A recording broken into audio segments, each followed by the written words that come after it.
हरे कृष्णा। तो आप सभी लोग लेवल 1 कक्षा अटेंड कर रहे हैं, करेक्ट ना? तो आप सब लोगों का स्वागत है, जो कि आज रक्षाबंधन होने के बावजूद भी आप लोग आए मंदिर में।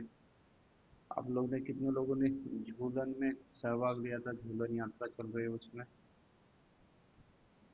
कोई नहीं आए थे, 4 दिन से तो कोई आ नहीं पाया था। अच्छा, आप लोग आए थे तो मेजोरिटी लोग तो 4 दिन से आ नहीं पा रहे हैं।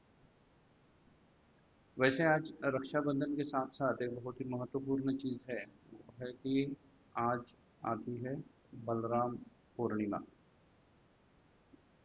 भगवान कृष्ण के बड़े भाई हैं जिनका नाम है बलराम जी, उनका आज टेक्निकली बर्थडे है। अब पिछले संडे कितने लोग थे महासत्संग में? सैटरडे महासत्संग का, ओके। अच्छा, उसमें आधे लोग नहीं थे, आधे लोग थे, आधे लोग नहीं थे। तो बलराम जी का आज बड़ा ही विशेष है कि उनका आज आविर्भाव है, या उनका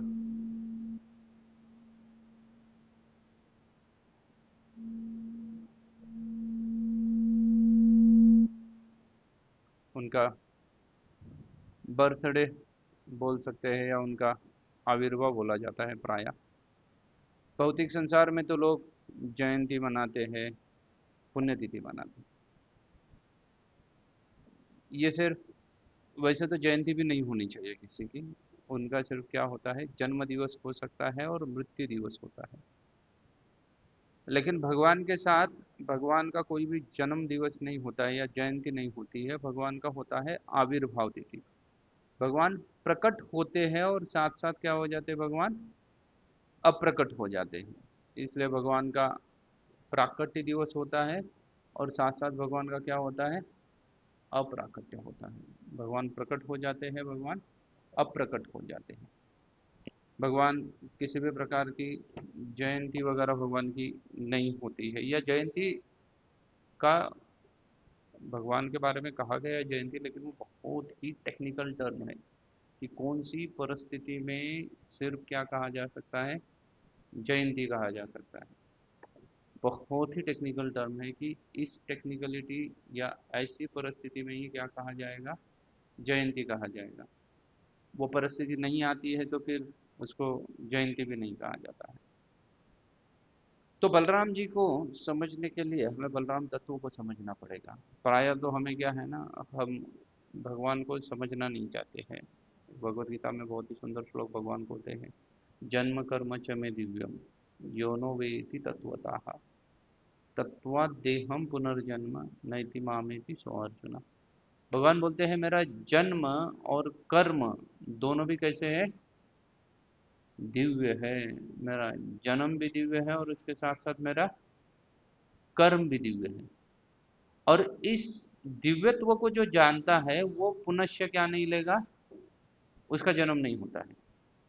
जो मेरे जन्म और कर्म के दिव्यत्व को जो जानता है वो पुनश्च क्या नहीं ले सकता है, वो जन्म नहीं लेता। इस भौतिक संसार में वो आता नहीं है, बल्कि वो यहाँ से भगवत धाम की ओर प्रयाण करता है। लेकिन जन्म और कर्म के तत्व को समझना है। बोले वो कैसे समझना चाहिए, तत्वता, हाँ, तत्व के साथ समझना चाहिए। अगर तत्व के साथ कोई समझेगा तो ही भगवान बोलते हैं उसका पुनर्जन्म नहीं होगा। अगर तत्व को नहीं समझेगा तो हो सकता है उसका पुनश्च क्या हो जाए, जन्म हो जाए, उसका पुनश्च जन्म हो जाए। इसलिए उनके तत्वों को समझना बहुत ही आवश्यक है। अभी तत्वों की जब बात आती है तो जैसे आप देख सकते हो कि एक एक होता है सिद्धांत और एक होता है दृष्टांत। तत्व का मतलब होता है सिद्धांत, प्रिंसिपल। भगवान के जन्म का प्रिंसिपल, सिद्धांत को समझना। और बाकी हम जनरली जो समझते हैं वो होती है लीला। भगवान की क्या कहते हैं उसको, लीला कहते हैं। लीला को कहा जाता है दृष्टांत। एक सिद्धांत होता है, दृष्टांत होता है। लीला समझ में आना भी, हम लीला मतलब हम सिर्फ क्या समझते हैं, एक्टिविटी समझते हैं, वो कैसा घटित हुआ है वो समझते हैं, उसके पीछे की चीज़ों को नहीं समझते हैं। जैसे पॉलिटिक्स में भी बहुत सारी थिंग्स बिहाइंड द कर्टन होती है, कई सारी चीज़ें होती है जो पर्दे के पीछे होती है, हमें पता ही नहीं होता, लेकिन वो पर्दे के पीछे चलती रहती है चीज़ें, उनके बारे में हमें उतना पता नहीं होता है कि क्या चल रहा है पर्दे के पीछे। तो ऐसे बहुत सारी चीज़ें हो सकती है, जैसे अगर कोई कोई देश किसी देश के साथ कुछ कुछ पॉलिटिकल डिप्लोमेसी चलती है, या कोई उनका लेन देन चलता है, तो सामने के कारण कुछ अलग होते हैं, पीछे के कारण कुछ कुछ अलग होते हैं, बराबर है। और मूल कारण जो होते हैं वो पीछे के होते हैं, सामने के नहीं होते। सामने दिखने के लिए कुछ एक्शन दिखेगी, लेकिन उसका मूल वजह कहाँ होनी चाहिए, पीछे होनी चाहिए। शास्त्र में भी ऐसा ही होता है, some internal reason some external reason. External लीला है जो सामने दिख रही है, बलराम जी प्रकट हो गए, बलराम जी कृष्ण के बड़े भाई है, उन्होंने अपनी लीलाएं की, ये तो क्या है, सामने समझ में आना। लेकिन बलराम कौन है, हु इज हु, कि बलराम जी एग्जैक्टली कौन है, ये हो गया बलदेव बलराम जी का क्या समझना, तत्व समझना। हमें भगवान को तत्विक दृष्टि से समझना है, नहीं तो सिर्फ सामान्य दृष्टि से समझने के लिए, लीला के दृष्टि से समझने के लिए हमें बहुत जल्दी लग जाता है कि मैं बहुत बड़ा भक्त बन गया कर, क्योंकि हम सिर्फ क्या समझ गए, एक्टिविटी समझ गए। जैसे माँ को समझना बहुत आसान है बच्चे को, माँ सुबह उठती है, माँ कुकिंग करती है, उसको खिलाती है, वो जो भी डिमांड करेगा बच्चा कौन देती है, वो माँ देती है। तो माँ को बहुत बहुत जल्दी बच्चा समझ जाता है, और बच्चे को लगता है कि मुझे सबसे ज़्यादा प्रेम कौन करती है, माँ करती है, बराबर है। इसका मतलब ये नहीं कि पिता उससे प्रेम नहीं करता है, लेकिन पिता को समझने के लिए क्या लगता है, उसको एज ऑफ मैच्योरिटी में आना पड़ेगा, वो 20-22 साल का जब हो जाएगा तब क्या समझेगा, तब पिता के कष्ट को समझ पाएगा।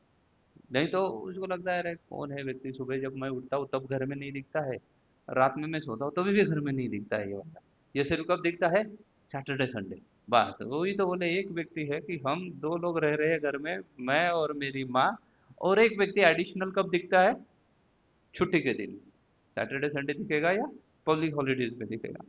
और बच्चों को ज़्यादा इंटरेस्ट नहीं है उस व्यक्ति में कौन है, उसको जानने के बारे में, उसको लगता है कि मेरे लिए सब कुछ कौन है, मेरी माँ है। क्योंकि बच्चा जगने के पहले पिता चला जाता है, ऑफिस में जाए, काम पे जाए, और कहीं पे चले जाए। और प्राय आजकल तो आईटी के वर्ल्ड में बाप रिटर्न आते आने तक तो बच्चे क्या हो जाते हैं, सो जाते हैं ना। प्राय तो बहुत सारे लोग हैं जो मुंबई पुणे अप डाउन करते हैं या अन्य स्थानों पे अप डाउन करते हैं, तो उन लोगों को आने में या आते आते क्या हो जाते हैं, सो जाते हैं बच्चे, प्राय बच्चे सो जाते हैं। लोग 11 बजे आते हैं, सुबह 5 बजे चले जाते हैं। तो फिर अगर पिता को अगर उसको समझना है तो वो पिता को लीला के दृष्टि से नहीं समझ सकता, एक्टिविटी के थ्रू कभी भी नहीं समझ सकता है पिताजी को। एक्टिविटी अगर देखेंगे तो एक्टिविटी अलग ही है, वो पिता को कभी नहीं जान पाएगा, क्योंकि वो सिर्फ कब दिख रहा है, सैटरडे दिख रहा है। और सैटरडे दिख के फिर पिताजी क्या कर रहे हैं उसको समझ में आता है कि यार ये सैटरडे आता है, ऊपर से माँ को ही डांटता रहता है। तो सैटरडे संडे दिखता है और किसको डांटता है, माँ को डांटता है। तो बच्चा ये ऐसी सिचुएशन में बाप को कभी नहीं समझ पाएगा, उसको एक मैच्योरिटी पे आना पड़ेगा बाप को समझने के लिए। लेकिन माँ को बहुत तुरंत समझ गया है, लेकिन माँ को जो समझ गया है और बाप को नहीं समझ पा रहा है, तो बाप के बारे में उसके हृदय में भ्रम है, जो भी उसकी समझ है वो रियलिटी नहीं समझ रहा है।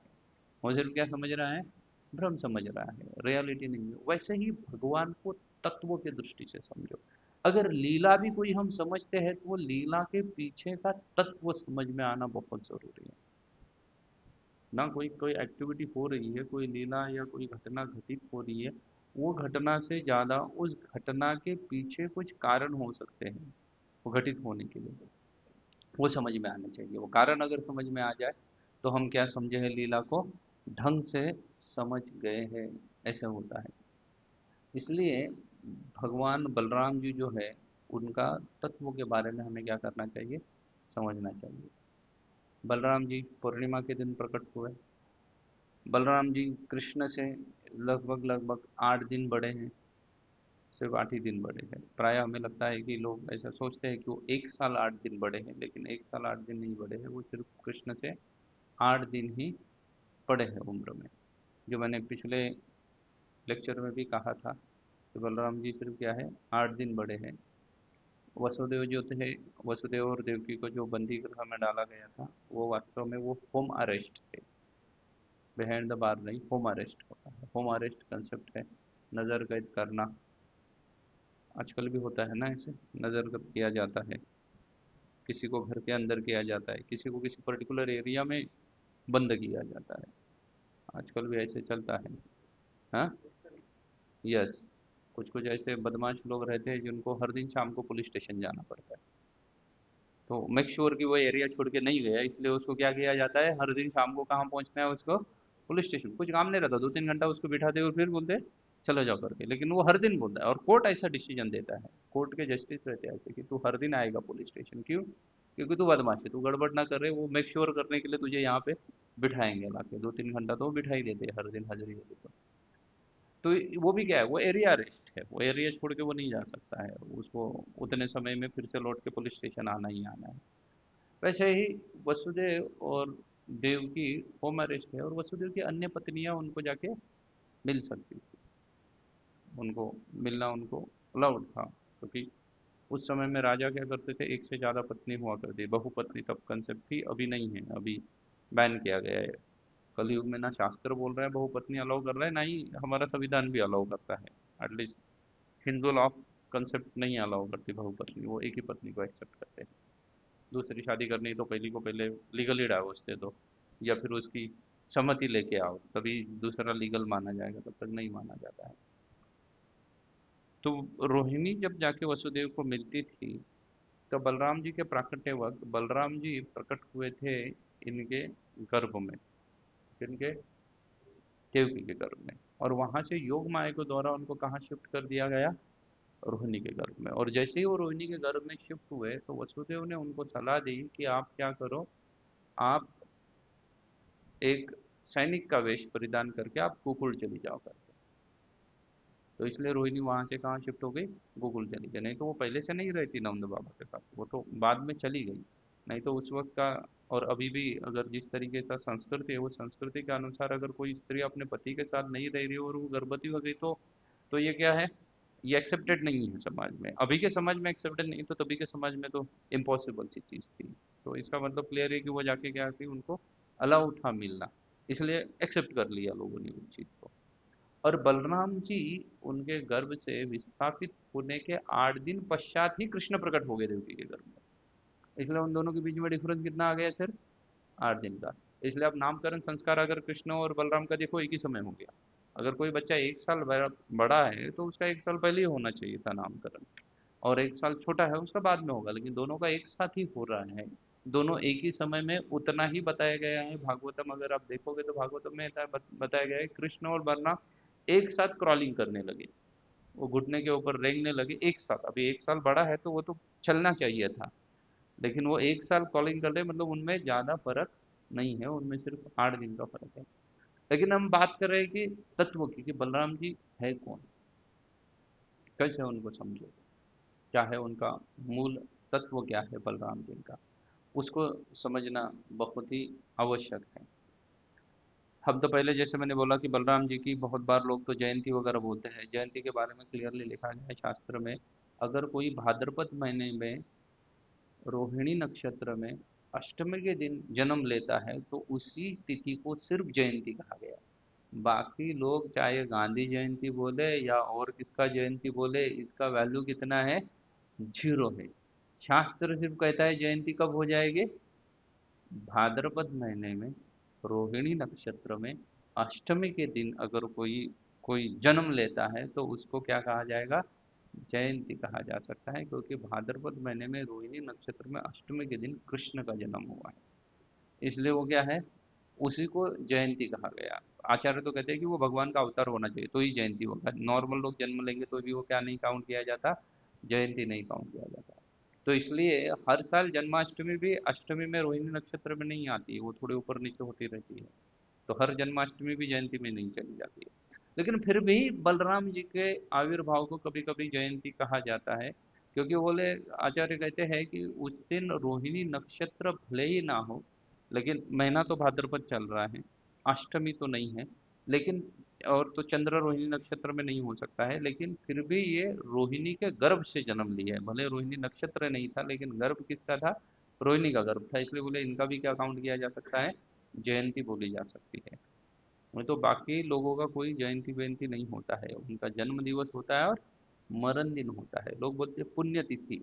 पुण्यतिथि उस व्यक्ति का होता है जिसने पूरे जीवन भर बहुत पुण्य किया हुआ है और उसने फिर देह छोड़ दिया, तो उसको क्या बोल दिया जाता है, उस तिथि को पुण्यात्मा जो चला गया इसलिए पुण्यतिथि। लेकिन सिर्फ नाम ही पुण्यतिथि है, कोई पुण्यात्मा है नहीं। अपने जीवन में क्या किया हुआ है, कलयुग में जीवात्मा पूरे एंड टू एंड, जन्म से लेकर मृत्यु तक सिर्फ पुण्य करते बैठा, ऐसा नहीं हो सकता है, इम्पॉसिबल। क्योंकि शास्त्र तो कहता है कि भाई 5 प्रकार के तो पाप हम वैसे ही अवॉइड नहीं कर सकते, चाहे सन्यासी हो, वैरागी हो, गृहस्थ हो, वानप्रस्थ हो, साधु हो, 5 प्रकार के पाप तो वो करेगा ही करेगा। मतलब तो वो 5 प्रकार के पाप तो वैसे ही काउंट हो गए। बोले वो कहीं एक जगह पे, पहले वृक्ष की तरह तो नहीं है हम, वृक्ष एक जगह पे खड़ा रहता है। पूर्वों के साधु क्या करते थे, एक जगह पे बैठ के तपस्या करते थे। हम तो वैसे नहीं है, हम चलते हैं, यहाँ वहाँ घूमते फिरते हैं तो हमारे पैर होते ले, हम सोते हैं तो हमारे पेड़ में या कई सारे जीवात्मा क्या होते हैं, मारे जाते हैं, हमें हमें पता तक नहीं चलता है ना। उसके बाद हम कुकिंग करते हैं, कुकिंग में भी बहुत सारे जीवात्मा मारे जाते हैं। अब हमें ध्यान नहीं रहता, माताओं को तो ध्यान होगा, बहुत बार कुछ ना कुछ कीड़ा आदि मकोड़ा क्या होता है पानी के साथ साथ मर जाता है, तो कुकिंग में मर जाता है, फ्लेम जलाते हैं तब मर जाता है। तो वो भी होता है, घर की साफ सफाई आदि की जाती है तभी बहुत सारे लोग क्या होते हैं, मारे जाते हैं, और इस सबका क्या होता है, कुछ आंशिक पाप के हम भागी बनते रहते हैं। इसलिए पुण्यतिथि नहीं बोला जा सकता, एंड टू एंड क्या नहीं कर पा रहे हम लोग, पुण्य नहीं कर पा रहे हैं। जो तपस्या में बैठे थे ध्यानस्थ, वो तो एक जगह बैठा है, वो कुछ नहीं कर रहा है, सांस लेना छोड़ के वो अन्य कुछ नहीं कर रहा है, तो फिर उसके हाथों से पाप नहीं होता था। तो लेकिन वो सब वैदिक काल में होता था, अभी ऐसा नहीं होता है, इसलिए पुण्यतिथि नहीं होती है। बलराम जी की जयंती है या बलराम जी का आविर्भाव कहा जा सकता है, क्योंकि भगवान का जनरली प्राकट्य होता है और अप्राकट्य दिवस होता है। भगवान प्रकट होते हैं और अप्रकट होते हैं, इसलिए उनका कोई भी पुण्यतिथि और ये नहीं आता है, जयंती और पुण्यतिथि वाली कंसेप्ट नहीं है। लेकिन फिर भी बलराम जी है कौन? प्राय ऐसा कहा जाता है कि बलराम जी क्या है, शेष अवतार कहा गया है या उनको शेष कहा गया है। शेष का मतलब ये नहीं कि वो अनंत शेष के अवतार है। अनंत शेष बलराम जी का अवतार है, बलराम जी से अनंत शेष आते हैं, अनंत शेष से बलराम जी नहीं आते। शेष, शेष का मतलब अगर आप थोड़ा सा संस्कृत भाषा जानेंगे तो मूल में से कुछ अगर बच जाता है तो उसको शेष कहा जाता है। समझ रहे हैं? मूल वस्तु में से अगर कुछ बच गया तो उसको क्या कहते हैं, शेष कहते हैं। बराबर है ना? अगर आप राइस खा रहे हो और थोड़ा सा राइस बच गया तो आप क्या बोलोगे, थोड़ा राइस क्या है, शेष है। आप कुछ काम कर रहे हो, बहुत सारा काम हो गया लेकिन थोड़ा बाकी है, तो आप बोलोगे थोड़ा काम क्या है मेरा, शेष है। कंप्लीट होने के बाद नहीं बोलोगे शेष है। अच्छा, आधा हुआ है आधा बाकी है, तो भी शेष नहीं बोलोगे।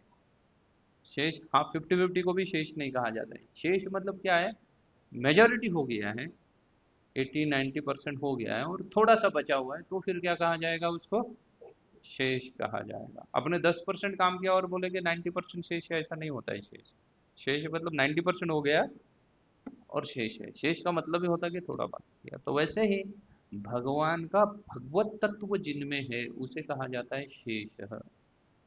मूल कृष्ण ही है, क्योंकि थोड़ा सा डिफरेंस है, उसको क्या कहा जाता है, शेष कहा जाता है।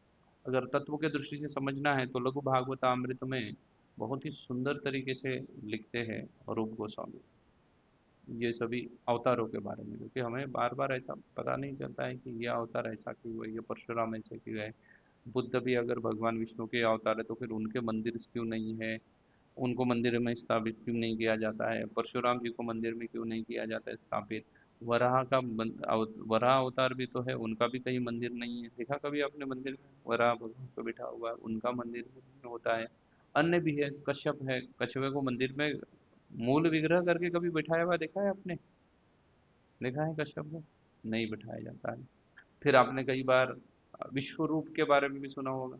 लोग फोटो वीटो लगाते हैं अपने घरों में विश्व रूप के, लेकिन उसका कहीं मंदिर देखा, विश्व रूप का मंदिर है ऐसा ये देखा है? नहीं होता है। मूल मंदिर किसके रहेंगे? राम कृष्ण, बस। और ज्यादा मंदिर नहीं होते हैं। राम कृष्ण जगन्नाथ हरि नारायण लक्ष्मण इनके मंदिर होते हैं।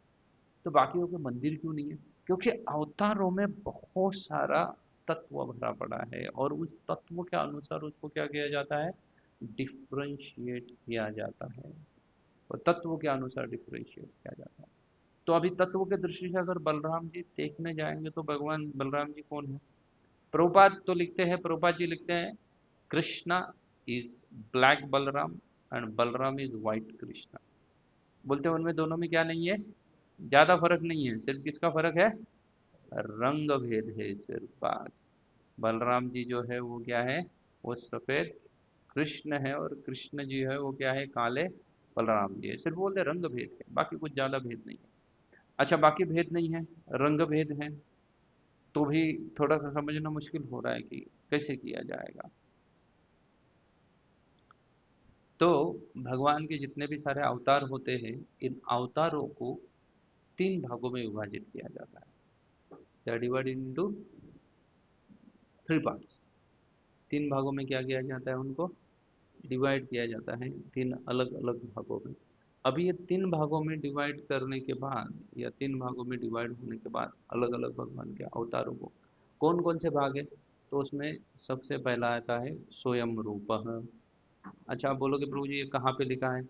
ये सभी लघु भागवतामृत में लिखा हुआ है रूप गोस्वामी के द्वारा। वो कहाँ से लिखते हैं? तो भागवतम से ही लिखते हैं, लेकिन वो क्या करते हैं उधर एक्सप्लोर करके उसको अच्छे से समझाते हैं। भागवतम में सिर्फ क्या बोल दिया गया है? सिद्धांत, प्रिंसिपल बोल दिया।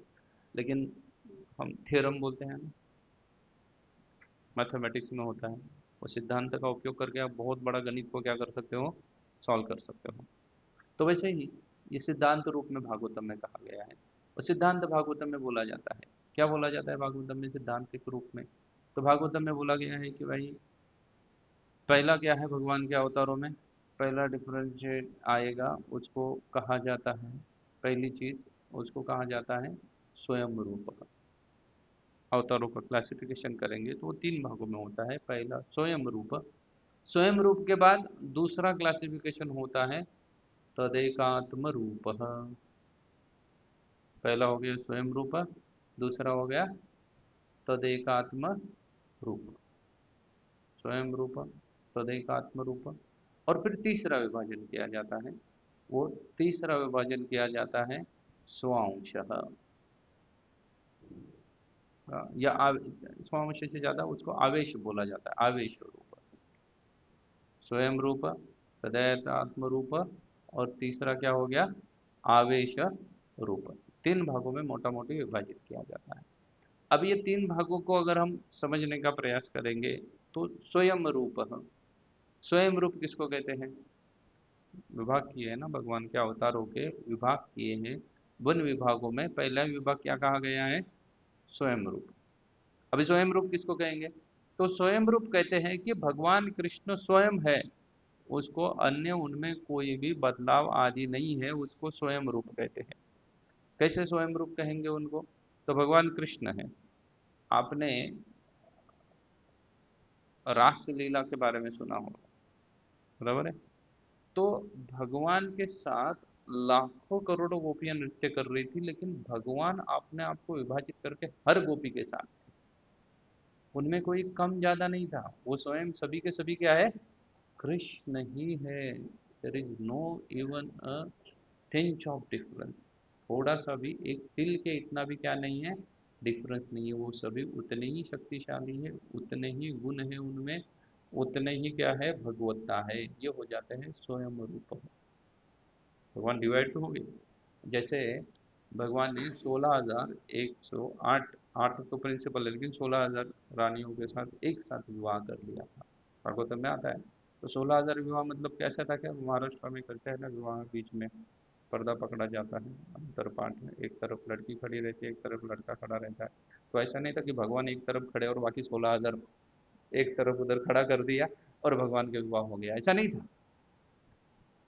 हम तो ऐसा ही सोचा गया कि भाई ऐसा ही विवाह होना चाहिए था कि भगवान तो अकेले हैं, कृष्ण एक तरफ हो गए, फिर 16,000 कहाँ पे होना चाहिए, पर्दे के उस पार होनी चाहिए ना। या भगवान एक साइड में बैठे यज्ञ में और बाकी भगवान के राइट हैंड साइड में सभी 16,000 एक साथ बिठाए गए हैं, ऐसा कुछ है? ऐसा नहीं। भगवान ने खुद को 16,000 रूपों में विभाजित कर दिया था, तो इसलिए हर मैरिज सेरेमनी सेपरेट थी।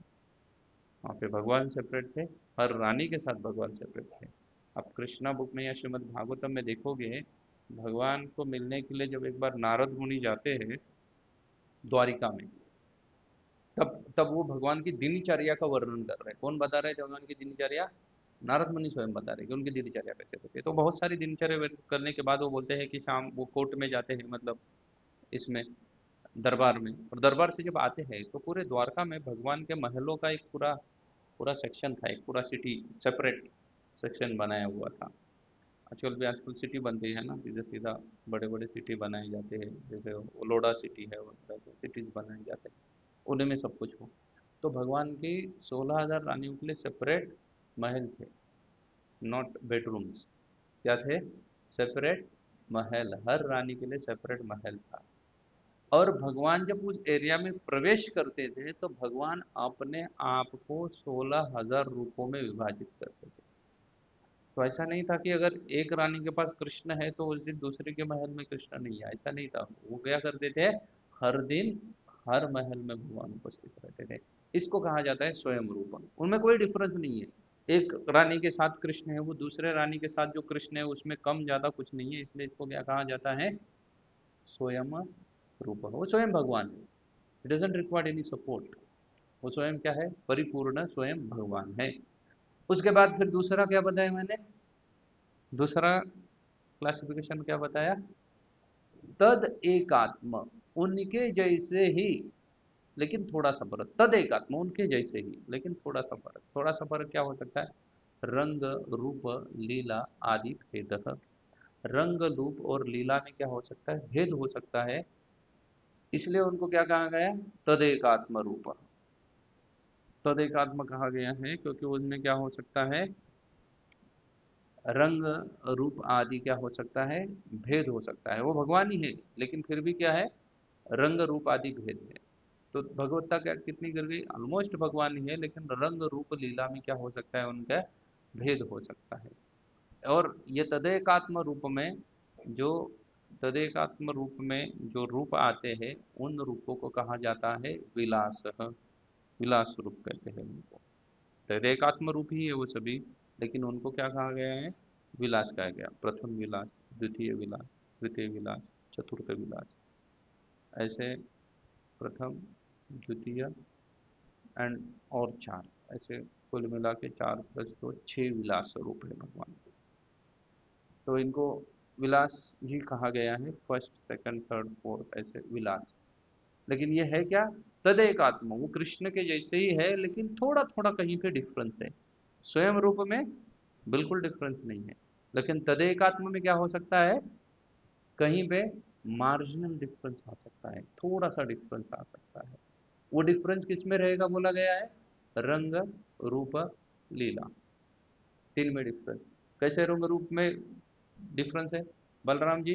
रंग अलग है, रूप अलग है, लीलाएं अलग करते हैं वो।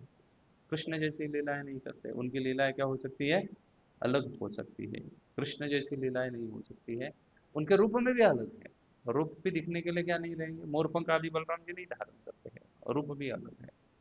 तो रंग रूप में थोड़ा सा फर्क है, इसलिए स्वयं रूप और तदेकात्म रूप में यही फर्क है। Just just fraction of difference है, लेकिन वो है। तदेकात्म रूप अलग है, स्वयं रूप अलग है। कृष्ण स्वयं, कृष्णस्तु भगवान स्वयं, वो स्वयं रूप है। बलराम जी क्या है? तदेकात्म रूप में प्रथम विलास है। अभी तदेकात्म रूप किसका किसका एग्जाम्पल? जैसे मैंने स्वयं रूप का तो आपको एग्जाम्पल दे दिया था। स्वयं रूप में एग्जाम्पल कौन बोले थे? जैसे कृष्ण ने 16,000 रानियों के साथ विवाह कर दिया, तो उन्होंने अपने आप को 16,000 क्या कर दिया? डिवाइड कर दिया, या उतने प्रकट हो गए, तो उनमें कोई डिफरेंस है नहीं है, वही की व्यक्ति है, इसलिए उसको क्या कहा गया? स्वयं रूप, मूल भगवान है वो। या दूसरा, जब उधर नृत्य कर रहे थे गोपियों के साथ, तो लाखों गोपियां, हर गोपी के साथ कृष्ण थे। ऐसा नहीं एक के साथ नृत्य कर रहे तो दूसरी वेटिंग कर रही है, हर किसी के साथ कृष्ण है। तो वो क्या है? कृष्ण के स्वयं रूप है। ये दूसरे क्या हो गए? तदेकात्म रूप। वो मूल रूप के समान ही होंगे लेकिन फिर भी डिफरेंस रहेगा। It's like a pyramid, Krishna is on the tip, उसके थोड़ा सा नीचे आओगे तो बलराम जी है, इसलिए वो क्या हो गए? तदेकात्म। तो तदेकात्म रूप में कौन आते हैं? तो पहला तदेकात्म रूप या प्रथम विलास आता है, वो क्या है? वो है बलराम जी। बलराम जी वो प्रथम विलास है। फिर द्वितीय विलास में कहा गया है वैकुंठवासी नारायण। नारायण है, लक्ष्मी नारायण हमने बहुत सुना होगा, तो नारायण है वो भी क्या है? वे भगवान का तदेकात्म रूप है। स्वयं रूप है क्या ये? नहीं। नारायण और बलराम जी ये कैसे रूप है? तदेकात्म रूप है। इसलिए हम बोलते हैं कि नारायण से कृष्ण नहीं आते हैं। स्वयं रूप है क्या नारायण? नहीं है। वो क्या है? तदेकात्म रूप है। स्वयं रूप कौन है? कृष्ण, वो मूल है, वो स्वयं भगवान है, वो स्वयं रूप है। नारायण है उनके क्या है? वो तदेकात्म है। सिर्फ तत्वों की दृष्टि से हमारे उनकी भगवत्ता में कोई डिफरेंस नहीं है। Narayan and Krishna are same, लेकिन फिर भी कैसे है? फिर भी डिफरेंस। तो नारायण है। और फिर जो चतुर्व्यूह बोला जाता है, संकर्षण, प्रद्युम्न, अनिरुद्ध एंड वासुदेव। या वासुदेव, संकर्षण, प्रद्युम्न एंड अनिरुद्ध, ये पैरेलली, पहला बलराम, फिर नारायण, फिर तीसरा वासुदेव विलास विलास रूप है, और फिर संकर्षण, प्रद्युम्न, अनिरुद्ध, ऐसे टोटली 6 विलास रूप है भगवान के। विलास भगवान धारण करते हैं कुछ ना कुछ, किसके लिए? कारण की वजह से। कुछ ना कुछ कारण रहता है और इसलिए भगवान क्या करते हैं? विलास रूप धारण करते हैं। अलग अलग भगवान विलास रूप धारण करते हैं, उसके पीछे कुछ ना कुछ क्या हो सकता है? कुछ ना कुछ कारण हो सकता है। तो उसमें से एक विलास कौन है? बलराम जी है। अभी आपको समझ में आया एग्जैक्टली बलराम जी का पोजीशन कहाँ पे है? बलराम जी क्या है? वो तदेकात्म रूप, जिनके लीला रूप में फर्क हो सकता है। कृष्ण की लीला रूप में इसलिए फर्क है, इसलिए बलराम जी के लीला रूप में फर्क है। इसलिए बलराम जी जो है उनको आदि गुरु कहा जाता है। वो प्राय उनको शैव भगवान कहा जाता है। जो स्वयं रूप है, उनकी सेवा करने के लिए जो जो चीजों की आवश्यकता है, वो सब कार्य कौन करते हैं? बलराम जी करते हैं। वो स्वयं बलराम जी करते हैं। बलराम जी को राम या नामकरण भी भगवान कृष्ण ने दिया है। स्वयं भागवतम में अगर आप देखोगे तो महामाया को भगवान स्वयं कृष्ण कह रहे हैं कि मेरा अंश जो है वो क्या है? शेष है। मेरा शेष मतलब मैं भगवान हूँ, भगवान का ही जो शेष है भगवत्ता, वो क्या है? प्रकट हो गया है, जिसका नाम है राम। तो बोलते हैं राम क्यों नाम दे दिया? हरीशोरी करके एक बहुत सुंदर भागवत के टीकाकार है, वो लिखते हैं कि भगवान ने राम क्यों नाम दे दिया? तो क्योंकि लोग ये ना समझे कि बलराम और कृष्ण में कोई डिफरेंस है। क्योंकि कृष्ण बोलते हैं कि मैं ही क्या हूँ? मैं ही राम हूँ, क्योंकि राम भगवान का स्वयं रूप है। रामचंद्र जी है वो भगवान के क्या है? वो स्वयं रूप आता है। भगवान के तदैकात्म में नहीं आते, वो स्वयं रूप में आते हैं। तो बोलते हैं ये स्वयं रूप के जैसे ही है, इनमें कोई डिफरेंस नहीं है। ही इज लॉर्ड हिमसेल्फ, और इसलिए उनका क्या नाम दिया गया है? उनको नाम दिया गया है राम। भगवान ने स्वयं बलराम जी को नाम दिया राम। बलराम जी जो है उनको प्राय कहा गया है कि वो आदि गुरु है। समस्त जितने भी सारे शास्त्र का अध्ययन आदि करने का या शास्त्र का प्रचार करने का जो कार्य है, वो किनके द्वारा होता है? तो बलराम जी के द्वारा होता है। इसलिए उनको आदि गुरु भी कहा जाता है, गुरु तत्व कहा जाता है, क्योंकि लीला अलग आ गई। भगवान का कार्य अलग है, ये अलग कार्य कर रहे हैं। तो ऐसे बलराम जी प्रकट हुए थे आज के दिन रोहिणी नक्षत्र में। अभी तो रोहिणी नक्षत्र नहीं चल रहा है, पूर्णिमा चल रही है, लेकिन फिर भी उनको उनकी जयंती भी कही जाती है, क्योंकि उन्होंने रोहिणी के गर्भ से जन्म लिया था। तो आज के दिन प्रकट हुए थे बलराम जी ने। बलराम आदि गुरु होने की वजह से वो स्वयं रूप नहीं है, वो क्या है?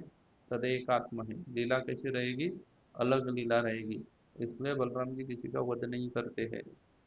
अगर आप समस्त रामायण को पूरा ढंग से देखोगे तो पूरे रामायण में लक्ष्मण ने एक ही राक्षस का वध किया है। बाकी सभी राक्षसों को भगवान रामचंद्र मारते हैं, लक्ष्मण नहीं मारते किसी को। लक्ष्मण ने किसको मारा है?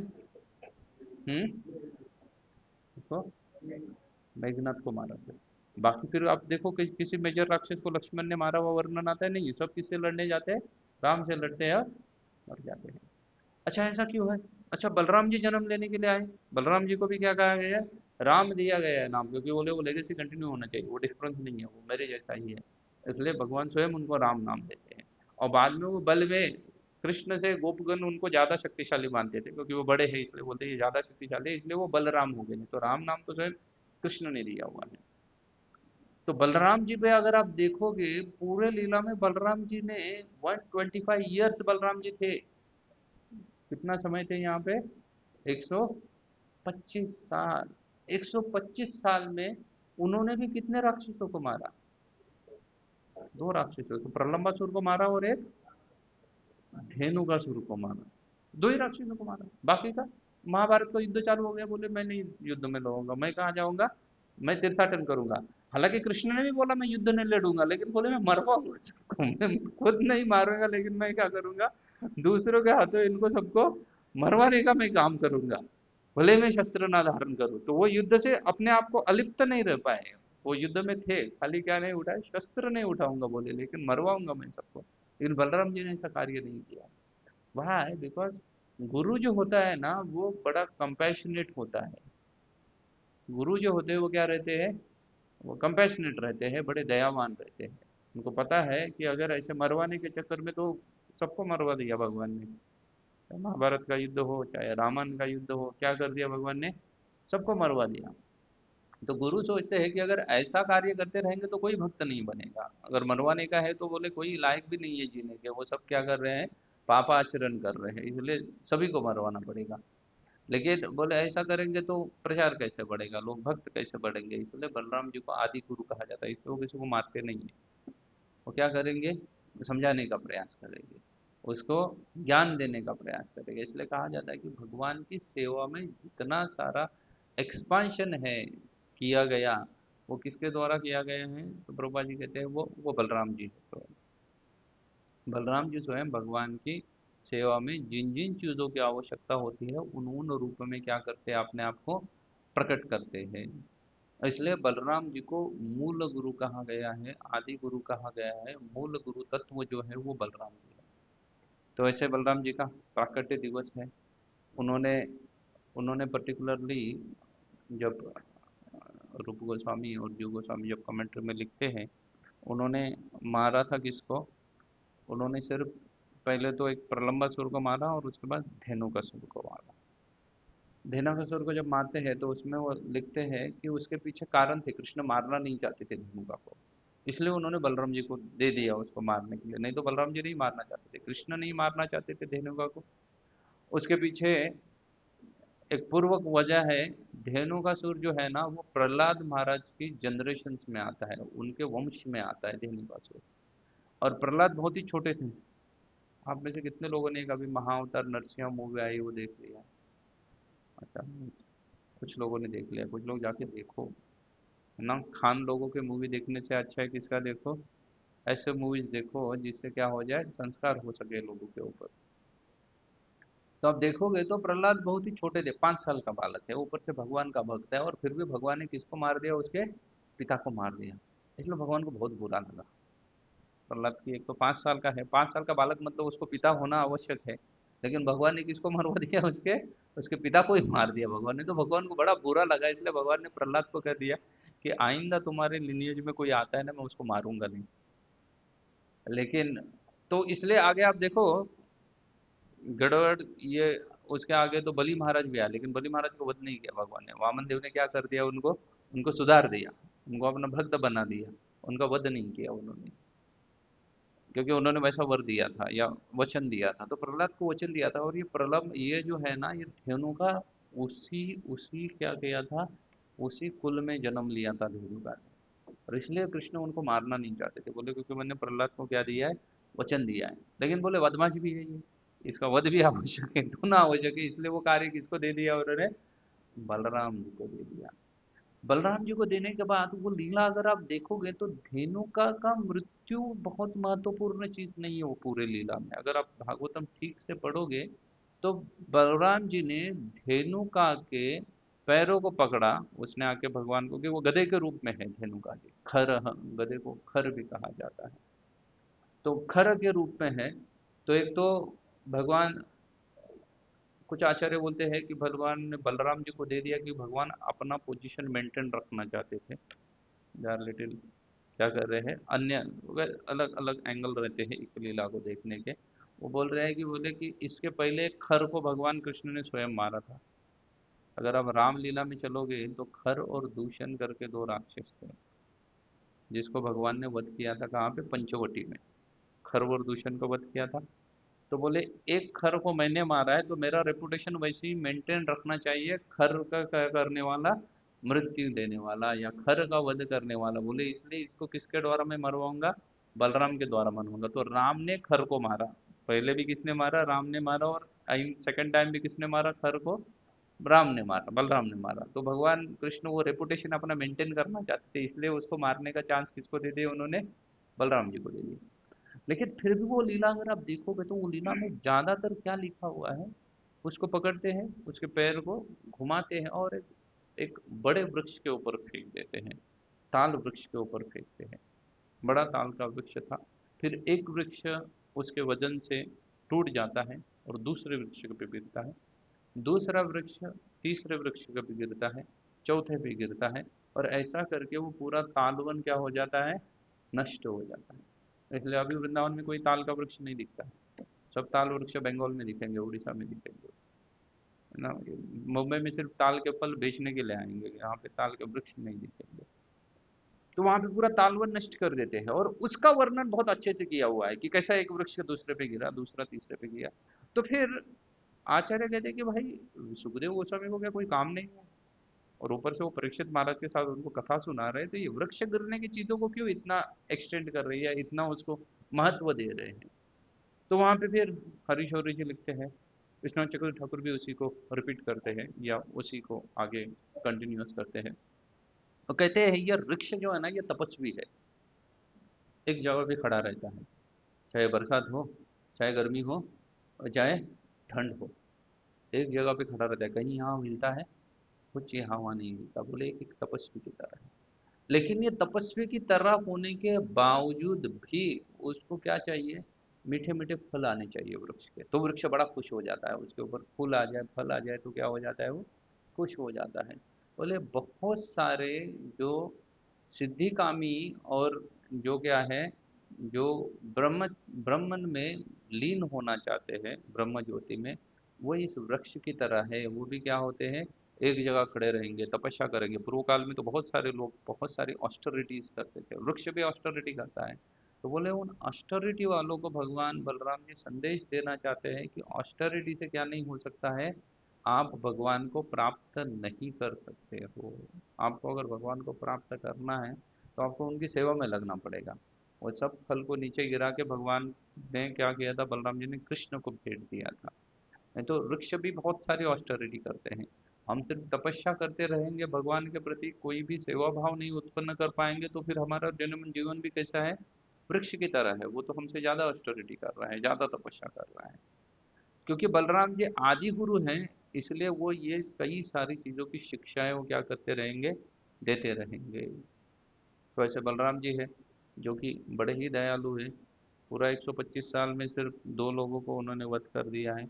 वो राम अवतार में भी थे लेकिन मारते नहीं थे किसी को, क्योंकि वो क्या है, गुरु है, आदि गुरु है। और गुरु प्राय क्या रहता है, दयालु रहता है। गुरु इज मोर कंपैशनेटेड, इसलिए बलराम जी भी बहुत कंपैशनेट है।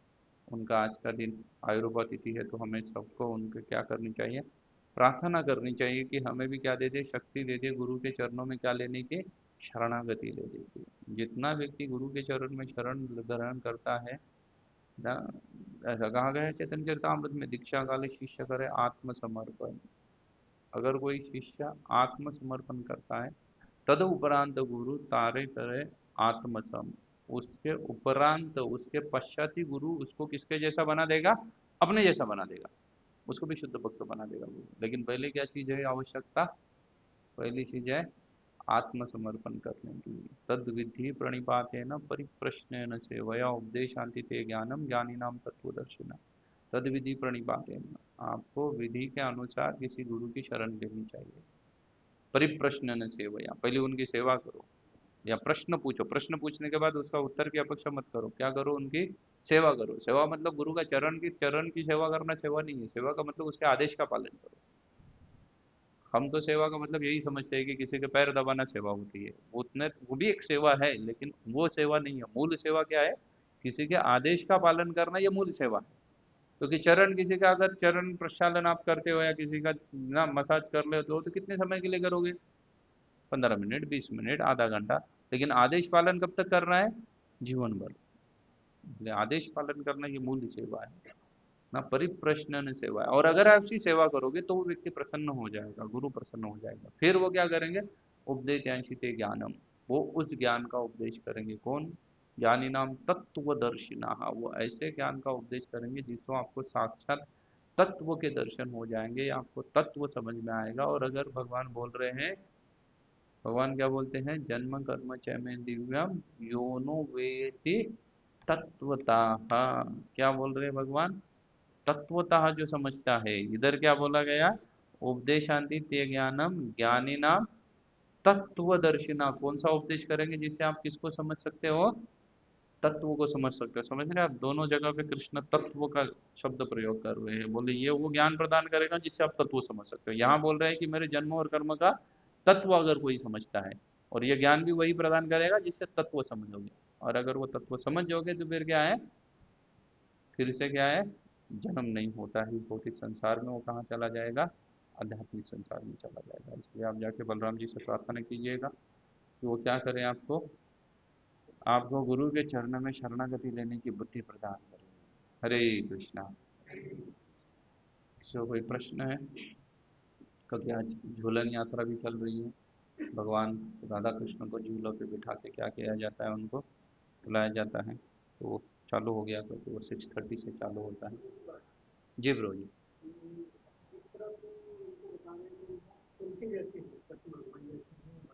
हम्म।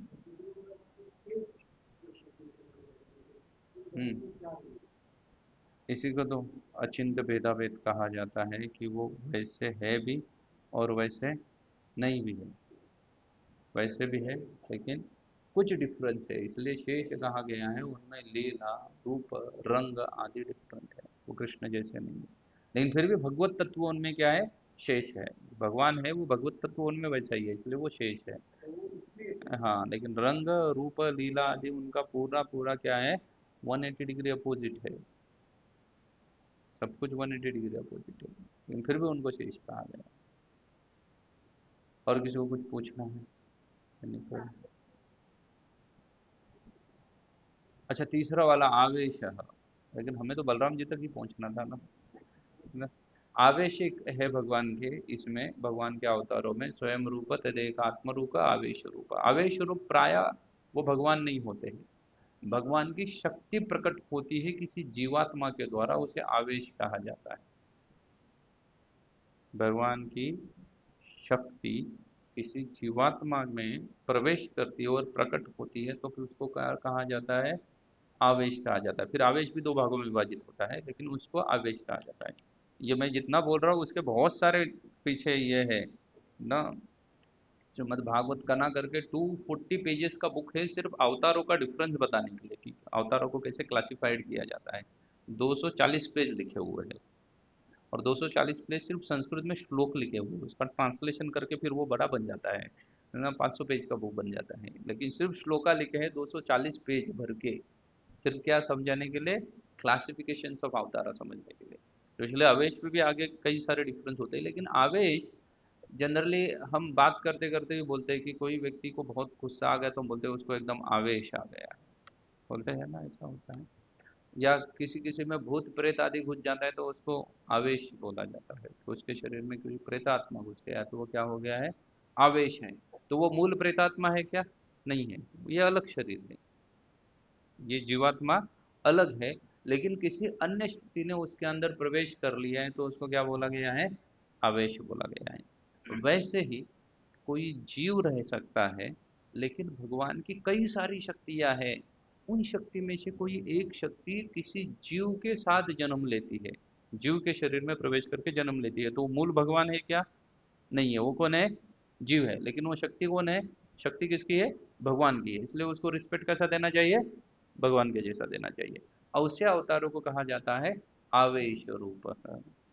अभी ऐसे आवेश रूप कौन कने, तो हम दशावतार में स्पेसिफिकली जो परशुराम जी है वो आवेश अवतार तो क्लासिफिकेशन किया जाता है, उसमें परशुराम जी को मूल भगवान नहीं कहा गया, उनको क्या कहा गया है, आवेश है। या आप हनुमान जी को देखेंगे तो हनुमान जी को हम बोलते हैं शिव जी के रूप है, तो शिव जी के मूल रूप नहीं, दैट इज आवेश है, शिव जी का आवेश है, उनकी शक्ति ने प्रवेश किया उनके अंदर। लेकिन वो जीवात्मा वो मूल है क्या, विष्णु तत्व है क्या, नहीं है। वो कौन है, वो जीव ही है, हमारे जैसा ही जीव होगा, लेकिन उसमें किसका प्रवेश है, शक्ति का प्रवेश है, इसलिए वो बिहेव कैसा करेगा, भगवान के जैसा ही बिहेव करेगा, इसलिए उसको आवेश अवतार कहा जाता है। फिर उनके क्लासिफिकेशन बहुत सारे हैं, ये सब समझाने के लिए है ना 2 महीने लगेंगे रेगुलर क्लास के लिए, सिर्फ सिर्फ क्लासिफिकेशन अवतारों के डिटेल वाइज समझने के लिए।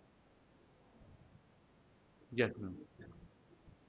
नित्यानंद प्रभु इस बलराम जी है वो, उन्होंने उनका ही वध किया, बाकी किसी का नहीं, उनका भी वध नहीं किया, उनको छोड़वा दिया उन्होंने। हाँ, फिर भी मारा नहीं उनको, क्योंकि वो गुरु गुरु का कार्य नहीं है वध करना, गुरु का कार्य है उसकी, उसका जो मिसअंडरस्टैंडिंग है उसको खत्म करना। गुरु मिसअंडरस्टैंडिंग को खत्म करेंगे। कल के अवतार आने वाला है, वो भी आवेश अवतार है, वो भगवान मूल नहीं आएंगे, स्वयं रूप है उतने ही मूल है, वो कभी मूल नहीं प्रकट होते हैं, फिर बाद में आवेश प्रकट होता है। Okay. Hare Krishna, Hare Krishna, Krishna Krishna.